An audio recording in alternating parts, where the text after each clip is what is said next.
Rasulullah Shallallahu Alaihi Wasallam itu harus ditulis, karena hanya dengan ditulis ilmu itu abadi. Nggak boleh riwayat itu hanya berdasar karena kamu hafalan mundobit itu terus tidak nulis, tidak boleh.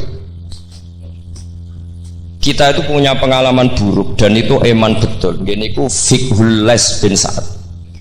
Al-Les afqahu min Malik. Dewi Imam Syafi'i. Al-Les afqahu min Malik. Illa anna ashabahu dayya'uhu, kata Imam Syafi'i. Lais itu orang paling alim, alimu Misra, faqihu Misra. Itu kalau debat sama Imam Malik itu berjilid-jilid. Tapi ashabu Malik itu lebih peduli terhadap pikiran-pikirannya Imam Malik, sementara ashabul Les itu enggak. Sehingga enggak ada mazhabnya hilang. Jadi nasib ulama yang mazhabnya hilang itu Les bin Sa'ad. Kemudian Sufyan bin Uyainah, ini semua gurunya Imam Malik. Sufyan As-Tsauri juga gurunya Imam Malik, gurunya Imam Syafi'i. Nanti nasibnya Mbah Mun kalau tidak ada yang mentadwin, membukukan, akan seperti itu. Karena orang akan menafsirkan tidak dengan panduan guru-gurunya ila Rasulullah Shallallahu Alaihi Wasallam. Saya masih ingat ketika ini betapa luar biasanya Mbah Mun tentang tafsir. Seperti yang kita katakan Gus Rosid tadi, Mbah Mun itu putra Mbah Zubair, tapi ngaji sama orang ahli tafsir, ahli Quran, Said Alam.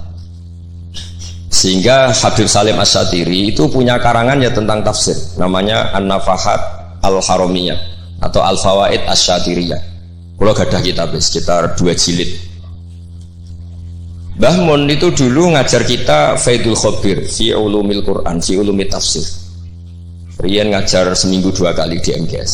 Ini Pak Sukron ya termasuk alumni MGS, berarti pernah sekolah berapa kali diulang Mbah Mun? Seminggu 2 kali. Seminggu 2 kali. Khatam. Tak kok khatam gak boleh. Jujur itu baik. Jadi jujur itu baik. Nah, barokahnya mudawan. Saya beri contoh satu, betapa resikonya andaikan ilmu itu tidak mudawan. Ya kayak Khawarid itu. Khawarid itu orang yang ibadahnya khusyuk, tapi itu kecelakaan bagi sejarah umat. Sampai Nabi ngendikan syarru hadil ummah al-khawarid syarrul khalqi wal khaliqah. Orang Khawarid itu buruk-buruknya makhluk. Ini Kak sabda Rasulullah Shallallahu Alaihi Wasallam.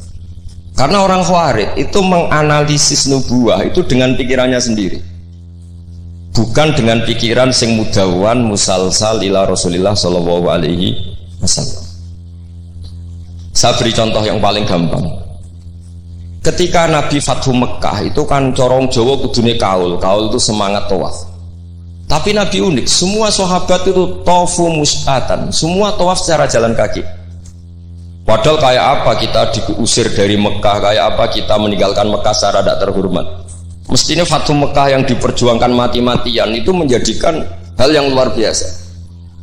Dan kita punya kaidah al-ajur bi qadrit ta'ab, bahwa pahala itu sesuai tingkat kesulitan. Tapi Nabi itu unik, semua sahabat itu tawaf jalan, tapi Nabi itu tawaf rakiban. Nabi dengan santainya naik unta, kemudian beliau tawaf. Itu andai kan tidak ditadwin, tidak dibukukan oleh ulama-ulama, termasuk Imam Nawawi yang ngarang Majmu', maka orang Khawarid atau yang sejenisnya, nggak usah diterjemah garis keras atau garis apa nanti sensitif, pokoknya Khawarid dan sejenisnya. Dan itu di Mekah, jadi kamu jangan ngait-ngaitkan dengan Indonesia. Itu mesti menafsirkan kok enak Nabi lengas-lengas numpak unta sing liyane mlaku. Tapi barokahnya tafsiran ulama itu dibukukan. Nabi yang saat itu tawaf rakiban, ya, Nabi yang saat itu tawaf secara berkendara itu afdolu mungkin bi alfi fadilatin sampai ila mala nihayatallah daripada yang tawaf masyian. Karena yang tawaf berjalan itu hanya melakukan satu kaidah bahwa al-ajru bi qadrit ta'ab. Tapi itu punya resiko fikih jangka panjang. Andai kan Nabi ikut tawaf jalan, maka akan dianggap syarat sahnya tawaf harus berjalan. Dan itu kita kesulitan ketika kita setengah lumpuh, setengah sakit. Lalu kalau kita pakai kursi roda, pakai skuter, dalilnya apa? barokahnya Nabi tawaf rakiban, maka ada solusi, ada referensi kalau kita tawaf tidak masyian, yaitu dengan cara naik kursi roda dan yang lain-lainnya. Maka ketika Imam Nawawi, maka yang dilakukan Nabi itu fardun alaihi, Nabi melakukan itu harus, karena Nabi harus menjelaskan ke umat bahwa tidak termasuk syarat sahnya tawaf adalah secara berjalan, tapi naik juga boleh. Itu andaikan tidak ditadwin oleh ulama, maka pikiran ini tidak sampai kita. Dan kita rodok-rodok khawarij, kok enak Nabi, padahal Nabi pas itu ya sehat. Nah sama, ketika Mbah Mun ngersakno Gus Yasin jadi wakil gubernur, juga banyak Gus Rosid ini, Gus Subak kerso jadi DPR RI, Gus Kamil ya ketua DPR Rembang. Itu maka menjadi fikih bahwa ulama itu tidak harus berhadapan-hadapan dengan negara. Buktinya orang sekali berbangun, putrane diminta, disuruh mengkhidmati negara. Sehingga harus menjadi tradisi besar bahwa ulama dan umara tidak harus berbenturan. Bukan masalah menangkal. Coba kalau itu tidak ada rawinya, paling golek gaji, paling golek duit. Nah itu kan ruwet. Itu tafsiran khawarij. Jadi saya itu punya sanad mutasil, saya berkali-kali ketemu abahnya Gus Rosid, beliau juga guru saya, Gus Subab, semuanya. Itu ketika beliau menolak itu Mbah Mun maksa.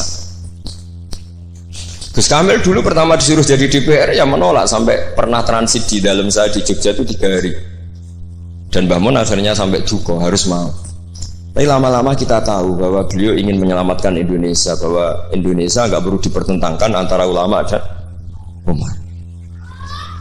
Nah, itu harus terus. Karena kalau kita ingin versi tertentu, pasti Indonesia itu chaos.